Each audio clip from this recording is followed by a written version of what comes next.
Hi అండి, welcome to మా ఇంటి రుచులు ప్రణతీస్ బ్లాగ్. ఈరోజు బ్లాగ్ వచ్చేసి కొబ్బరి కారం మా అత్తయ్య చేతి వంట ఎలా చేయాలనో ప్రాసెస్ చూద్దాము. కొబ్బరి కారంకి ముందుగా 1/2 kg ఎండుమిర్చి ఇలా కట్ చేసి పెట్టుకోవాలి.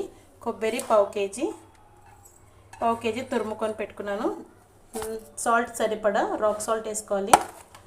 వెల్లుల్లి 1/4 kg, కొద్దిగా కరివేపాకు.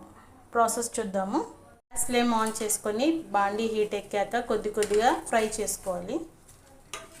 కొద్దిగా ఆయిల్ వేసుకుంటూ ఫ్రై చేయాలి. గ్యాస్ ఫ్లేమ్ హైలో పెట్టి ఇలా మెల్లిమెల్లిగా కలుపుతూ ఉండాలి. అడుగంటకుండా మాడిపోవద్దండి. అత్తయ్య గారు ఫ్రై చేస్తే కారం చేదు వస్తుంది, లైట్గా ఫ్రై చేసుకోవాలి. ఇలా ఎండుమిర్చి వేపుకున్న ఎండుమిర్చి గ్రైండ్ చేసుకుందాము.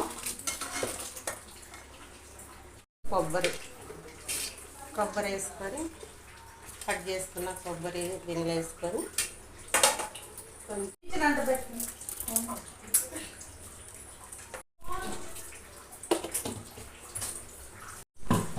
ఫస్ట్ కొద్దిగా కచ్చపచ్చ పట్టుకొని ఇప్పుడు ఇంట్లో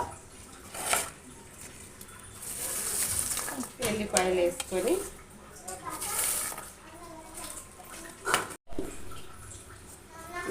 కొబ్బరి కారం రెడీ అయ్యిందండి.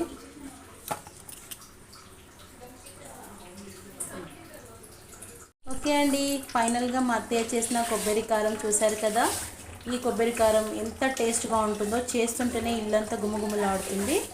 ఈ కొబ్బరి కారం అండి ఏ టిఫిన్లో కన్నా చాలా బాగుంటుంది. వేడివేడి అన్నంలో వేసుకొని తిన్నా చాలా బాగుంటుంది.